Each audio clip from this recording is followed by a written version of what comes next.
الفيديو ده هنتكلم عن مشكلة نور مار وأنس الشايب والخناقة الكبيرة اللي حصلت بينهم في لايفات التيك توك. بس قبل ما نبدأ متنساش لو أول مرة تشوفني أنا محمد عوض، أتمنى إن أنت تشترك في القناة وتدوس لايك الفيديو ده عشان يوصل أكبر عدد من الناس. يلا بينا نشوف الفيديو. بداية المشكلة عايزين نعرف الأول مين نور مار ومين أنس الشايب للي مش عارفهم واللي مش متابعهم. نور مار شخص بدايته في الأول خالص بدأت من تطبيق تيك توك، طريق إن هو يطلع يعمل فيديوهات مع البنات ويرقص معاهم ويعملوا فيديوهات تمثيلية قصيرة من اللي هي معرفش بتستفز الناس، وفي جزء كبير بيحبها. بس اللي ساعده في كده هو بني ادم سوري وكان منتقل لتركيا، فالموضوع ده عند الاتراك هم مسلمين زينا بس الموضوع عادي عندهم يعني. بدأ الاول ان هو يعمل الفيديوهات دي مع الاتراك، بعد كده الموضوع انفتح شويه فدخل معاه بعد كده البنات العرب في موضوع الفيديوهات اللي بيعملها دي، وكانت الفيديوهات كلها عباره عن تمثيل، عباره عن دراما وكده.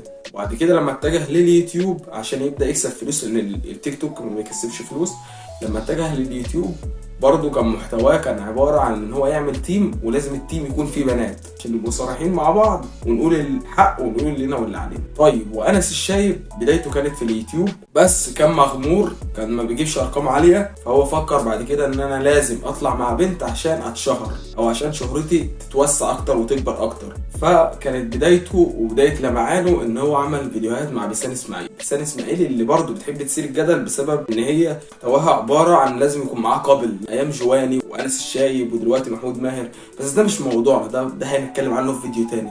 انس الشايب عمل محتوى مع بيسان لمده كبيره تقريبا سنتين مع بعض بيعملوا محتوى ودراما، بقى دراما، هم مخطوبين، هم مرتبطين، هم بيحبوا بعض، لحد ما بعد كده انتهت ان هم بعدوا عن بعض نهائي. المهم احنا بناخد الاساسيات اللي هنفهم بعدها الموضوع، ان ده كان بدايته فيها بنات وده كان بدايته فيها بنات. طب ايه المشكله اللي حصلت اصلا دلوقتي الناس كلها بتتكلم عنها؟ المشكله اللي حصلت ان نور مار طلع في لايف وقال انا مش هتجوز غير واحده تكون محجبه وملتزمه. لما بقول انا بدي اخذ واحده محجبه وبدي عادات تقاليد بدي يكون يعني ما بخبص. فالموضوع اللي استفز انس الشايب ومش فاهم استفزه ليه، استفز انس الشايب بسبب ان هو قال له انت ازاي اصلا بدايتك كانت كده كلها مع بنات مش محجبين، وكان ارتباط ودراما وحياتك كلها كانت عباره عن بنات، ترجع تقول اصلا لما اتجوز لازم واحده كده. فيما معناها ان انت بتشير كده ان انت كنت بتعمل معاهم الفيديوهات دول ان هم مش كويسين، وان انت لما تحب تتجوز وتستقر لازم تختار واحده كويسه. لازم بخبص، بس انت بتخبص وبتحكي بدي عادات تقاليد.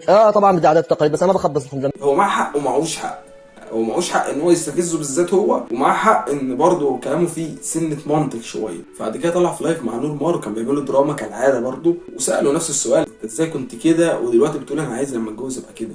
عشان ببقى صريح معاكم، نور مار ما عرفش يجاوب اصلا على السؤال، لان السؤال فعلا منطقي، السؤال في محله، قصف جبهته، ما عرفش يرد على السؤال، فبدا ان هو يهاجمه وقال له انت من بدايتك كنت كلها بنات، انت سافرت مع بنات، انا سافرت مع بنات، انت عملت، انت سويت، اللي انت عامله انا عامله. قال له انا كنت برتبط كانت بدايتي فيها بنات وبعترف بكده، فما ينفعش بعدين ارجع اقول انا عايز واحده غير دول. وانس الشايب كمل كلامه كمان ووجه له وقال له يعني انت ما كنتش بترتبط زمان بالبنات عشان تعمل معاهم فيديوهات وتتشهر وشهرتك تتوسع؟ بالمختصر ان هو انكر كل الماضي بتاعه، برغم ان هو فعلا عمل كده. اللي انا شايفه من اللي بيتقال ان انس الشايب بيقول انا غلطان، ماضيه وحش، وبيطلب منه ان هو كمان يعترف ان ماضيه وحش.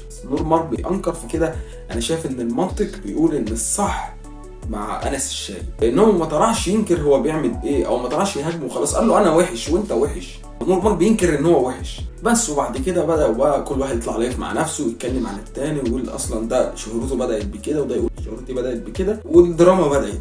وده كان موضوع الدراما اللي حاصله بين انس ونور مار. من وجهة نظري الشخصية تختلف او تتفق مع انس الشايب. انا على مستوى المحتوى ما بحبوش، على مستوى الشخص انا ما اعرفوش، ما عنديش اي مشكلة معاه، بس على مستوى المحتوى انا ما بحبش محتوى انس الشايب. بس انا شايف ان انس الشايب مع حق، لان نور مار بدايته على السوشيال ميديا كان متجها ان هو يلفت نظر البنات الاندر ايدج. لحد النهارده نور مار في نفس الفكره دي، فكره اللي هو لازم يبقى شعر ناعم ومعمول بتسريحه معينه ولبس يكون معين، حتى لبسه النضاره بتاعته لازم تكون معينه وبالدقه. هو محتوى كله متجه للاندر ايدج البنات، لان معروف ان الشاب مننا يعني الاهتمام بالنفس مش وحش، بس ان انت تهتم بنفسك نور مار اوفر. لو في شاب بيتفرج عليه دلوقتي هيبقى عارف ان الاهتمام بنفسه ده الدرجه الاوفر دي، يبقوا عارفين ان نيته ان هو يلفت انظار البنات في اي مكان على السوشيال ميديا او خارج السوشيال ميديا. اهتم بنفسك بس مش الافوره بقى. حتى لما عمل فريق عشان يبدا فيه في القناه بتاعته على اليوتيوب، لما عمل التيم لازم يطلع بفكره ان انا القائد بتاع التيم. التحليل البسيط من محتواه، انا شايف ان نور مار فيه سنه غرور، ممكن مش مغرور قوي قد كده، بس في سنه غرور، في سنه هو عايز يلفت انظار البنات والاندر ايدج وبس. والله ده كل قصه الترند اللي حصل. برضه قبل ما نخلص الفيديو، لو ما اشتركتش في القناه ما تنساش انت تشترك في القناه عشان نوصل 1000 مشترك بسرعه، ودوس لايك الفيديو عشان نوصل اكبر دوس لايك الفيديو عشان نوصل لاكبر عدد من الناس. اشوفكم على خير يا احسن ناس في الدنيا. سلام.